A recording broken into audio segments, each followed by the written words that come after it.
Est-ce que tu aimes découvrir de nouveaux artistes français?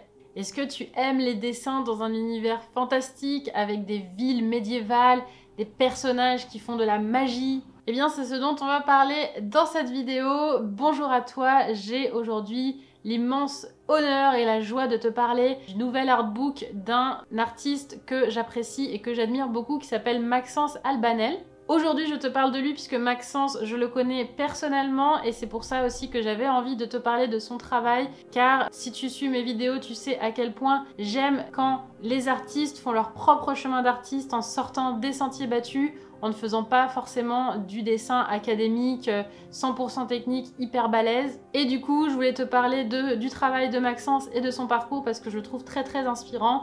Donc dans cette vidéo, je vais te parler de Maxence, de sa façon de voir l'art qui peut peut-être t'inspirer pour toi peut-être. Et je vais aussi te parler bien sûr de ce que tu vas retrouver dans son artbook et comment du coup voir son travail et le soutenir pour qu'il continue son merveilleux métier. Pendant que je parle, pour que tu aies une meilleure vision, puisque son artbook n'est pas encore sorti, il sera en édition limitée, donc c'est aussi pour ça que j'en parle aujourd'hui, je vais faire défiler des images, des illustrations que tu pourras retrouver dans ce livre.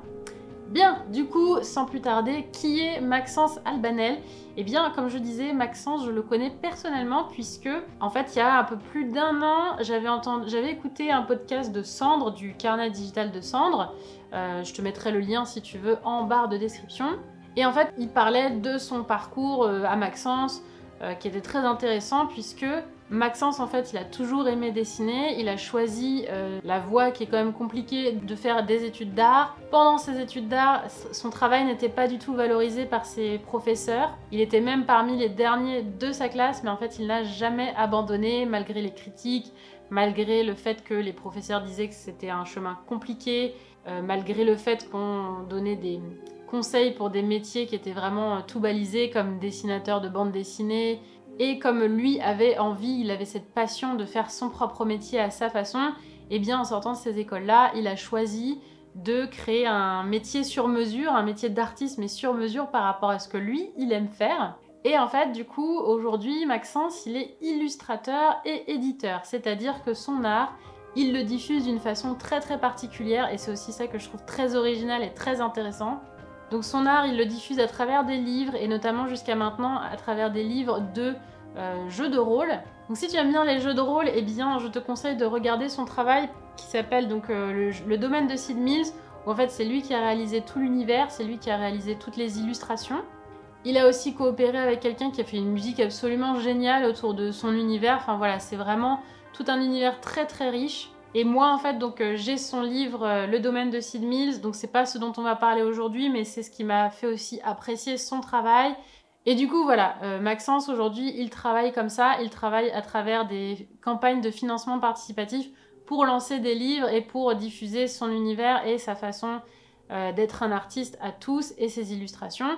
Si tu veux en savoir plus sur Maxence, je t'invite à regarder ses réseaux sociaux que je vais mettre aussi dans la barre de description. Mais du coup, parlons un petit peu plus précisément de l'artbook. Son artbook qui va sortir, donc, qui s'appelle le Medieval MJ Artbook. C'est un jeu, normalement, donc pour les maîtres du jeu avec plein d'illustrations. Il va y avoir plus de 200 pages d'illustrations dedans. Et pas que, je vais t'expliquer après. Même s'il y a le mot MJ dans le titre de cet artbook, c'est-à-dire maître du jeu, en fait, pour moi, cet artbook n'est pas que pour les maîtres du jeu, puisque comme son livre des domaines de Sid Meier's, qui est magnifique, pour moi, c'est un vrai artbook. C'est-à-dire que dedans, eh bien, tu vas avoir des illustrations qui sont très inspirantes, avec un style que j'apprécie beaucoup. Je te parlerai juste après de ce que j'aime dans son style. Et moi, j'utilise les artbooks de Maxence bien, un petit peu comme un artbook normal, c'est-à-dire pour m'inspirer, pour voir comment lui, il fait, pour m'inspirer pour mon propre art, pour mon propre univers, voilà, juste pour me nourrir artistiquement.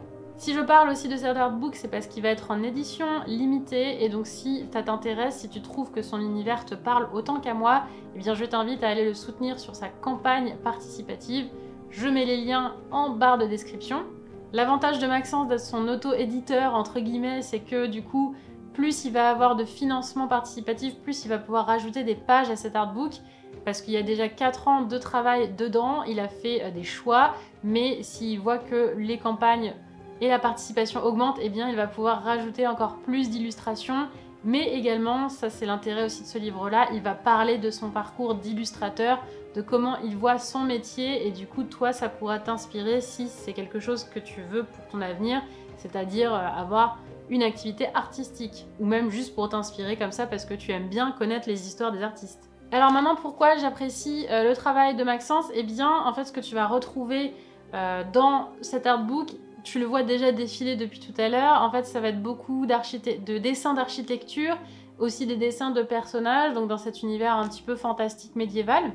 Et ce que j'aime beaucoup, en fait, c'est que Maxence, il a un style qui est très spontané, qui est très brut, mais avec lequel il arrive à développer une atmosphère très très forte. Je trouve que chacun de ses dessins, en fait, nous plonge dans son univers, nous aspire dans une atmosphère qui est très très particulière, qui est très très forte. On a vraiment l'impression d'être dans le Dark Age médiéval, je trouve, avec des loups, avec des gens qui ont des métiers ésotériques, avec des choses un peu inquiétantes, avec des fêtes, avec des troubadours.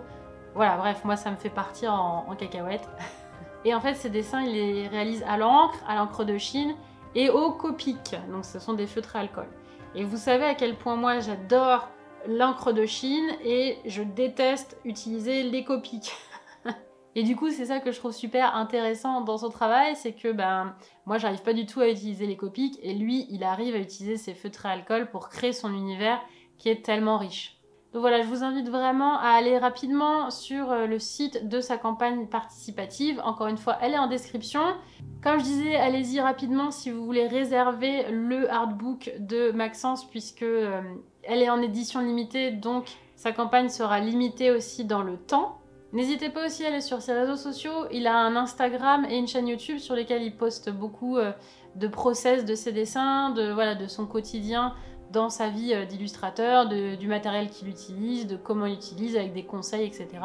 Bref, voilà, tout ce qui est intéressant autour de sa façon de construire son univers artistique. J'espère que cette vidéo vous a plu, je suis sûre que vous allez adorer le travail de Maxence et que ça va en inspirer plus d'un d'entre vous pour continuer à créer, pour continuer à être à fond dans l'art, parce que l'art c'est génial. Et qui sait, peut-être réveiller des vocations. Sur ce, je vous souhaite une magnifique journée ou une magnifique soirée, je ne sais pas quand est-ce que vous regardez cette vidéo. Et je vous dis à la prochaine vidéo et d'ici là, à tes crayons!